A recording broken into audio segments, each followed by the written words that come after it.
Hi, my name is Matthew Turner and I'm the author of Tick to the Talk, and this is the first chapter reading. I hope you enjoy it.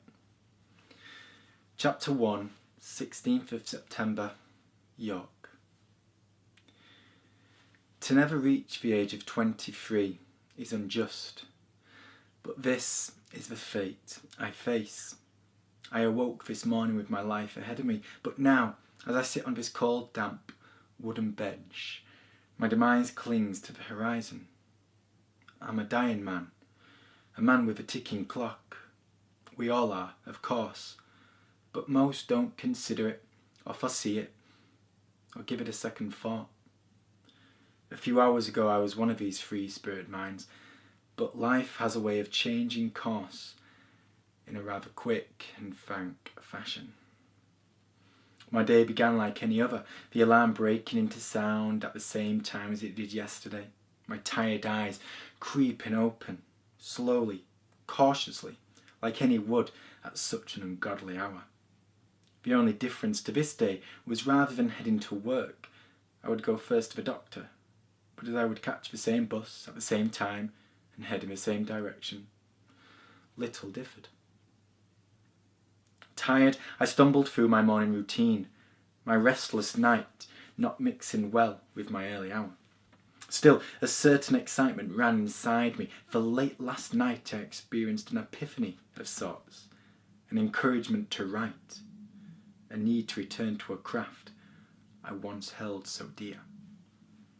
I'd go to my appointment, pick up whatever medication was prescribed to me, and leave my frustrations behind, return to the page, and conjure meaningful prose once more. The crisp morning air filled my lungs as soon as I stepped outside, a lovely September morning that only Yorkshire can muster. Walking in such weather is a commuter's delight, the crackle of leaves erupting beneath your feet. In a few weeks, the trees will be bare and the ground a soggy, rotting mess. But for now, all is well. For one final encore, summer has a say. Energised from the refreshing stroll, I approached the doctor's office in a somewhat buoyant mood. I awoke with a headache, as I have most mornings recently, but Doc assured me all was fine, even though he was taking a rather careful route. He's always been the cautious type, but he's a guy to trust. If he says all is well, all is well. "Oh, Mr. King, head straight in," said the receptionist as soon as I walked through the door. Mrs. Robinson played over the old waiting room speakers a song I love. I don't think I'll ever be able to listen to it ever again. I've known Doc my entire life. In fact, it was he who gave my first injection, first inspection, and first prescription. His smile is always the first thing I notice when seeing him. The wrinkles have deepened and the skin sagged, and his silver hair gets sharper each time I visit, but that smile is unwavering. Until this morning. The sullen expression aged him, lifeless and drained, as though some parasite had emptied him. I clutched my chest as it beat strong and fast, edging myself down in the old cushioned chair, worried to say anything, for fear of what words might bring. "I'm afraid it isn't good news," he said, his head low, immersed in a pile of papers. As he raised his chin, I realised how vacant he was. His eyes, they need that smile, for without it he had no comfort. A stranger rather than a man I've known for 22 years. The results are back. I've triple-checked them, but... "It doesn't look good," he said. "I've spoken to several people and..." he sighed. "It doesn't look good." The silence between us took on a haunting form. I said nothing. I couldn't say anything at all. All I could do was sit, my hands pushed tight under my thighs as I awaited his next words, which, as in all moments of worry, took a lifetime to arrive, trudging towards me in slow motion. Dante, we found a tumour. He carried on speaking, but there are certain words in the English language that halt your existence. They're bullets that tear through your skin, pieces of shrapnel that rip you open and leave you gasping for air. They make all other words worthless, and tumour is most certainly one of them. It's aggressive in a precarious position and, well, I don't really know what to say. It's a very rare case. The sound from his lips distorted, the blood pulsing through my ears, creating a waterfall of muffled noise. Seconds were hours, and minutes, days. Was I still dreaming? Had my alarm yet to sound? Dante, I'm so sorry. I know this is a lot to take in, and I promise I'm going to do everything I can. There are more tests to have, and there are specialists who know more, far more than me, and... well, what does all this mean? I asked, the words scraping up my throat and exiting in a barely audible form. Doc exhaled deep and long, slumping in his seat. You have a brain tumour. It's bad, it's malignant, which means it's invasive and aggressive, and the location and size makes it inoperable. Any potential treatment becomes very difficult in cases like these. But like I say, there's still... Am I going to die? I asked with a desperate and high-pitched squeak. He went to speak, but was met with an empty breath instead. That said much more than any words ever could. I don't want you to think like that. There's still hope, and... Doc, please, be honest with me, I said. And although short, it was possibly the most difficult sentence I've ever had to form. It's not good, he said, taking another deep mouthful of air. It's in an awkward position. Very rare. Cases like these are tough. He shook his head, his eyes red with despair. I'm sorry. He held me when I was a few weeks old and watched me grow from child to teenager, teenager to adult, and now, finally, adult to dying man. The sounds returned, once again haunting, taunting me lower into the chair. Do you cry? Ask questions? Get angry? Say nothing? The seconds continued to tick by as the two of us stared at each other, although neither of us focused on anything in particular. Oh, okay, I finally said. So, how long do I have? Each word was hollow, like a distant memory.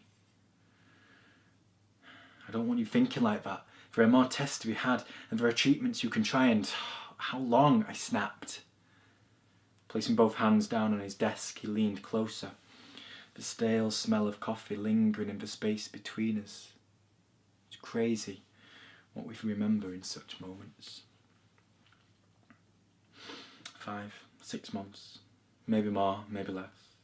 It's hard to say, but those headaches you've been having, well, they'll get worse. A lot worse. I want to prescribe some. I drifted off once more as I tried to process the longest few minutes of my life. It was a normal day, but it had become monumental in the most unforgivable manner. This doesn't happen to young, fit, healthy 22-year-olds. We don't get cancer or tumours. Such nightmares are reserved for those approaching the end. I'm an average guy. So why is such a rare, seemingly impossible situation happening to me? Spinning in circles, my mind refused to concentrate on any one thing. I needed to ask questions and create a plan, but nothing would settle. I was manic and frantic and bubbling within, and even though I could see his mouth move and new sounds were escaping, sounds that were forming words that I should listen to and devour, I couldn't bring myself to calm. Doc began to push papers in my direction, leaflets and folders and business cards galore. There was a weekend's worth of reading already, but I doubted this was the end of it. Closing my eyes and taking a deep breath, I focused on his words. Right, I want you to read as much of this as you can and come back in 2 days. I know it's a lot to take in, so please go away, digest it, talk to your parents. And I'll sort out more tests for you. I'll do everything I can, Dante. He leaned in once more, his hands shaking on the desktop.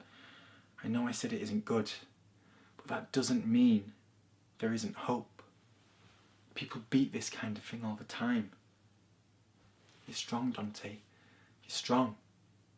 You can do this. I didn't know what to say, but I knew our meeting had come to an end. Do you honestly think that? I asked, the pitiful mouthful the only thing I could muster. There's always hope, he replied, but I knew, somehow, he didn't believe it. At some point, I left his office, buttoned my jacket and tied my scarf. The tricky air suggested warmth, but the cooling breeze is quick to take you prisoner. Walking, I took no notice of where I was going or for how long, merely walking and thinking about Doc's words, about the weeks of headaches, about how I woke up excited and willing to write, but how I no longer can. I've always written to escape, but there's no escaping this.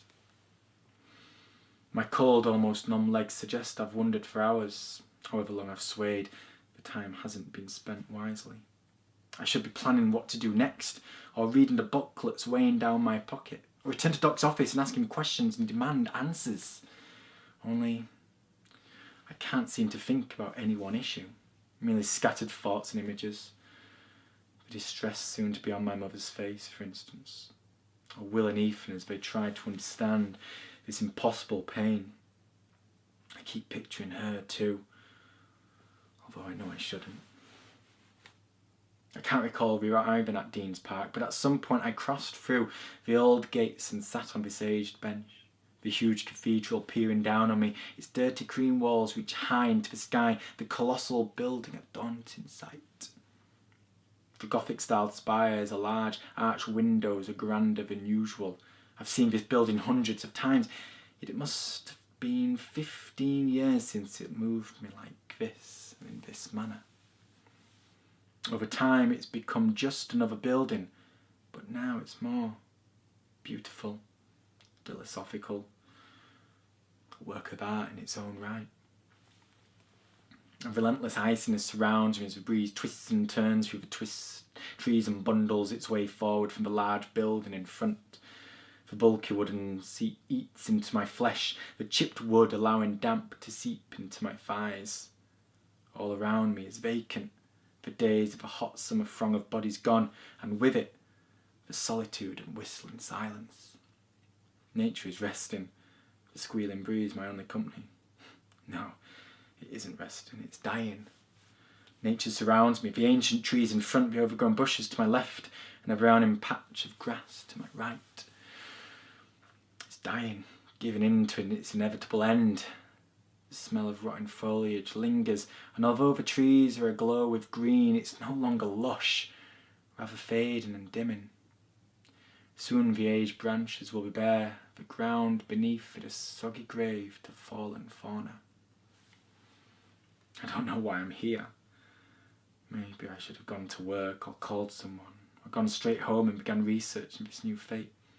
The truth is, I'm too afraid to. Right now it isn't real. A dream I'll soon wake up from. Once I read the leaflets and understand my trauma, I must accept what I have. There's always been a future, and I've always planned to do, to see, to experience so much. I've always dreamed of someday, but soon there'll be no days left at all. Today was normal, but now it isn't. It was ordinary, but now it's extraordinary. I was average, but now I'm unique. And so, viewer, that's the end of chapter 1 of Tick to the Talk.